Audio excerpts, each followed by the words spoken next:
Mis amados amigos y hermanos, quiera nuestro amoroso y bondadoso Señor derramar cual refrescante lluvia en medio del árido desierto sus más ricas y abundantes bendiciones sobre nosotros.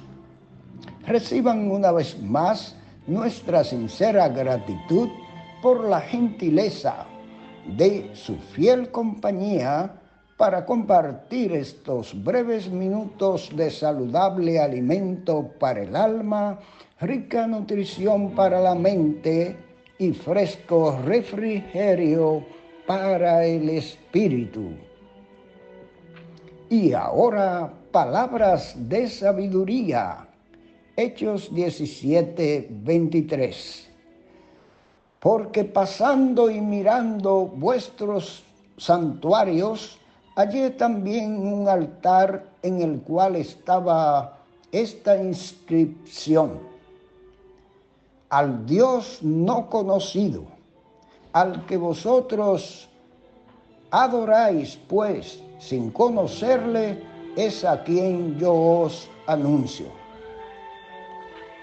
Seguimos disfrutando del contenido del interesante capítulo 17 del libro de los Hechos del Espíritu Santo. Hoy nos encontramos con un apóstol Pablo enfrascado en plena defensa del Evangelio de Jesucristo frente a los filósofos y pensadores de la culta ciudad de Atenas, donde encontró una gran contradicción. Hombres de un pensamiento culto sumidos en la tremenda ignorancia de la idolatría. Según la Biblia, uno de los pecados más abominables y repugnantes delante de Dios. De las discusiones de Pablo con los sabios y cultos atenienses, debemos destacar la preparación de Pablo para defender el Evangelio en cualquier escenario, aspecto que debemos imitar y tomar en cuenta todos los que aspiramos y o somos llamados a la predicación y enseñanza de la palabra. La preparación y alto nivel cultural de Pablo, si bien es cierto que no influía para la convicción de pecados de su auditorio, porque esto es obra exclusiva del Espíritu Santo, no es menos cierto que fue clave para ganarse el respeto de algunos de los filósofos y la oportunidad de predicar el Evangelio en un foro de tal magnitud como lo era el Areópago ateniense.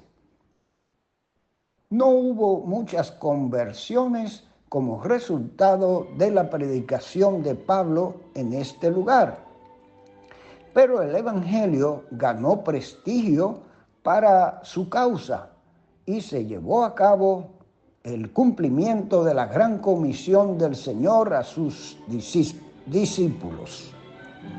Vayan por todo el mundo y prediquen el Evangelio a toda criatura. El que creyere y fuere bautizado será salvo, mas el que no creyere será condenado. Marcos 16, 15 y 16.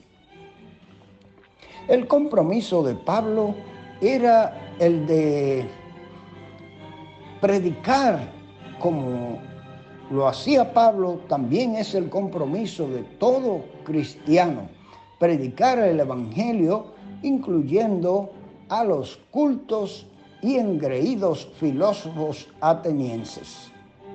Era y es obra del Espíritu Santo convencer de pecados al que ve y oye el Evangelio, pero la responsabilidad de prestar la atención y debido interés por el mensaje del Evangelio para poder alcanzar la salvación correspondía a los oyentes atenienses. Y hoy día es tu único y gran desafío, mi amado amigo oyente. ¿Qué harás con Cristo y el mensaje del Evangelio? ¿Está en juego la salvación o perdición de tu alma por toda la eternidad?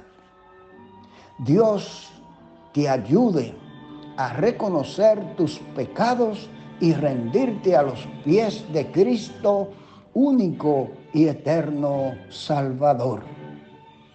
Y ahora escuchemos los comentarios de Matthew Henry y de don Francisco Lacueva sobre el encuentro de Pablo en el Areópago con los filósofos e idólatras griegos. Hoy con el tema, Pablo predica a Cristo en el Areópago. Hechos 17 al 29. ¿Qué opinión recibieron de Pablo estos filósofos? Unos le tenían por charlatán. Charlatán no en el sentido que generalmente nosotros usamos este vocablo y el significado que le damos. El vocablo griego designaba en su origen a todo pájaro que va recogiendo semillas del suelo y por analogía a toda persona que recoge fragmentos de información de una parte y de otra. Era pues un término despectivo. Otros lo tomaron por predicador de divinidades extrañas. Parece ser que sacaban esta conclusión al oírle hablar de terminología como Jesús y resurrección, porque estos términos se parecían mucho al aplicarlo del origen del idioma griego, se parecían a nombres de divinidades que ellos conocían y pensaban así que eran dos nuevas divinidades dignas de consideración. Ello fue suficiente para que deseasen saber qué significaba aquello que Pablo decía. Lo trajeron pues al Areópago como lugar espacioso donde celebraban sus sesiones el consejo de la ciudad. Areópago significa Cerro de Marte. Allí había estado antes el lugar de dicho consejo ateniense, pero más tarde se dio este nombre al pórtico real que rodeaba el ágora, y allí es donde Pablo pronunció su gran discurso. Una vez más, se palpa la fina ironía de Lucas, según verso 21, al describir a los atenienses y a los extranjeros que residían en Atenas como interesados únicamente en decir o en oír las últimas novedades, como viejas comadres de aldea, gente tan amiga de curiosidades como de ociosidad. ¿Cabe un modo de vida más inútil? Vamos a ver el discurso de Pablo en el Areópago, digno de toda consideración por la singular maestría con que lo comenzó, lo encarriló conforme a la cultura del auditorio y lo terminó con el mensaje evangélico apropiado a los oyentes. Aunque, ¿de qué sirvió la oratoria? Lo siguiente que vamos a escuchar es obra propia del traductor y adaptador don Francisco Lacueva. Pablo muestra ya su maestría oratoria en el modo de encarar al auditorio. Atenienses, veo que sois en todo por demás religiosos, no supersticiosos. Habría comenzado por un insulto, porque según iba yo recorriendo y observando vuestros lugares de culto, he hallado incluso un altar con la siguiente inscripción: al Dios no conocido. Pues bien, eso que veneráis sin conocerlo es lo que yo os vengo a anunciar. Se puede ser, pues, muy religioso, muchos altares, muchas imágenes, muchas devociones, etcétera, y no ser un auténtico cristiano. El Dios que Pablo anuncia a los atenienses es el Dios verdadero y vivo, personal y creador de todo cuanto existe, tan trascendente que no habita en templos hechos por manos humanas,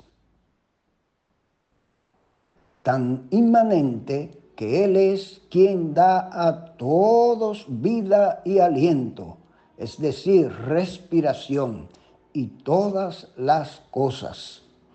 Es fácil hallar a este Dios no solo por lo que ha hecho en el universo, sino porque nos ha hecho a los hombres de un solo, es decir, de un solo hombre. Aunque la versión de una sola sangre está apoyada por muchos, aunque de menor autoridad, y además por el poder con que conserva todas las cosas en la existencia mediante su verbo. De Él dependemos totalmente en la vida y el movimiento y el mismo ser aún. La idea no es aquí que estamos en Dios como una esponja en el agua, pues esta noción habría de favorecer a los estoicos presentes allí. La idea es de absoluta dependencia. La cita, es cierto, tiene sentido panteísta en el poeta estoico Epiménides, de donde la toma Pablo, pero él no la aduce para confirmar la noción estoica, sino la cercanía activa del Dios verdadero y vivo. También cita y aplica la frase de otro poeta, que es Arato, del siglo III a.C., y originario precisamente de Sicilia, el país natal de Pablo, porque somos linaje de él. Lo que Pablo intenta al citar así de un poeta que alude a Zeus o Júpiter, no es que todos los hombres seamos hijos de Dios, sino que todos le debemos la existencia a Él. Esta es una gran realidad, mis queridos amigos y hermanos. Hay muchas teorías acerca del origen del hombre, pero ninguna tan apropiada como la narración bíblica, como lo señala la palabra de Dios. Ninguna de las teorías filosóficas y científicas, entre comillas, que hablan acerca del origen del hombre, convencen, tienen tanta base lógica y de razón como lo que expresa la palabra de Dios. Solo la Biblia nos dice quiénes somos, de dónde venimos y hacia dónde iremos con tanta certeza y convicción para el hombre. Sin embargo, aquí terminamos diciendo que a pesar de que la existencia viene de Dios como nuestro gran creador y Señor, no por eso todos somos hijos de Dios, porque para ser hijos de Dios, como hemos expresado en otras ocasiones y nos enseña la palabra, Es necesario pasar por el proceso de aceptarle a Él como Salvador y Señor de nuestras vidas, para que el Espíritu Santo nos transforme y regenere y nos haga a la imagen de su Hijo amado Jesucristo, y así podamos ser hijos auténticos de Dios. Que el Señor les bendiga y les ayude a entender estas cosas conforme a su palabra. Amén.